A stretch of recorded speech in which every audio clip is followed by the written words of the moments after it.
All right, so let's get a little bit closer in on this bike. It is the engine is an S&S 117 cubic inch engine, which translates into about a little over 1900 cubic centimeters.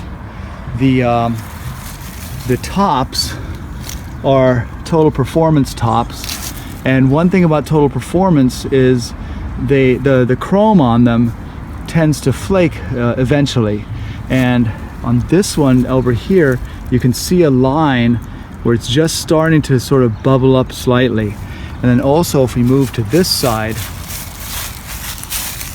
in the very front, you can see that same bubbling occurring. So nothing has flaked yet, but eventually it will. And once these tops flake to the point that they become unsightly, they'll get replaced with S&S tops. This is a Sifton oil filter. It is a reusable oil filter, so it's very simple. All you do is you take it out, wind this out, take out the filter inside, clean the filter just with some Dawn, just let it sit there for 20 minutes, or some brake cleaner, whatever you want, and then screw it back in, and that's it. No more buying oil filters. It has LEDs, and you can see the LEDs are here under the tank on both sides, just on the other side as well. And we'll take a look at it in the evening also. Then this is a positive lead from the battery, and it's in a sheath that is firm enough that you don't accidentally touch it. But if you ever needed to jump this battery or charge it, not using the tender port here, but if you needed to jump it, then you could connect the positive of the jump box to this positive lead, and then the negative somewhere on the frame, and you'd be able to start your bike. This is the switch for the LEDs.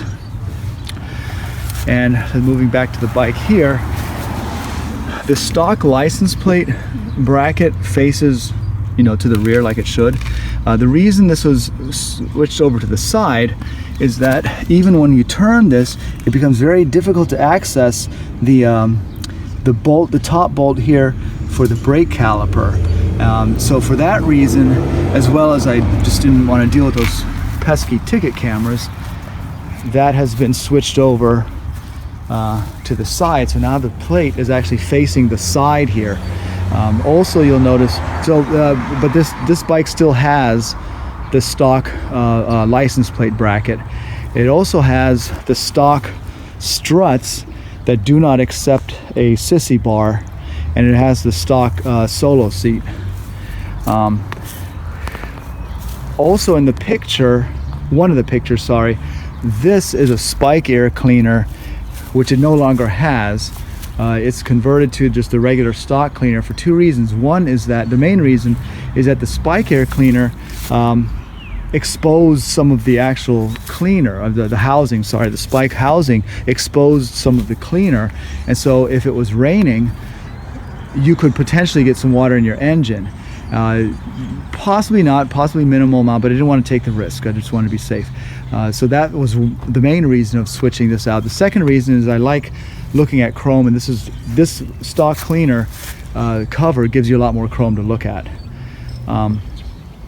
The other thing is with the carburetor here in 2005, they had some emissions issue or regulation, I should say, and they had to go to a S&S Super E carb, like super environmental or emissions or whatever it stands for, and that was more restrictive.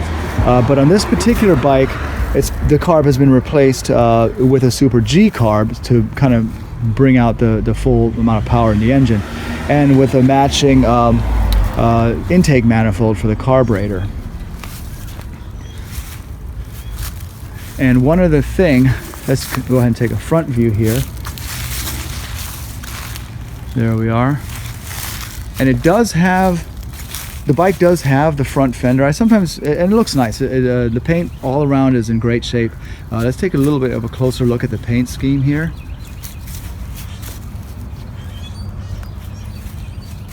On the tank, on the back. Okay. So the paint's in great shape, but I just kind of alternate between looks. Sometimes I like riding without the front fender, sometimes I prefer the front fender. Also these exhausts have these tips, and they look kind of cool because they go at this angle and at this angle, and so it looks like a clean, you know, line that goes from here to here. And this bike still has those tips, but again, I just alternate between, you know, a more minimal look versus, you know, having the extra components on. One other thing is very common with these big dogs, all years actually, is with this gauge, you have this little rubber gasket here, and it tends to come out, and then when it comes out and you lose it, then water gets in here if you know, get caught in the rain or whatever. So this kind of looks bad, but it's very secure because I really put a lot of the silicone adhesive around here. I just wanted to make sure that no water is getting in here. If you wanted to, you could, you know, pick this off and then put a very thin layer of adhesive onto the gasket, push it, and then slightly turn it, and you'd probably be okay, but I just rather be on the safe side. So that is a look at the 2005 Big Dog Chopper. Let's go ahead and take a walk around it.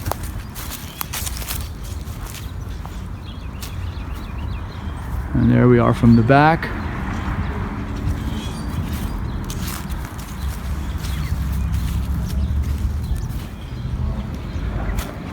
And from the front.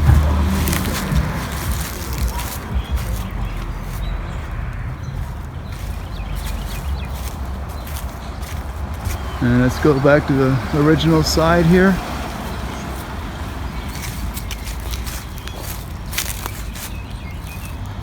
And there she is. Let's go ahead and fire it up.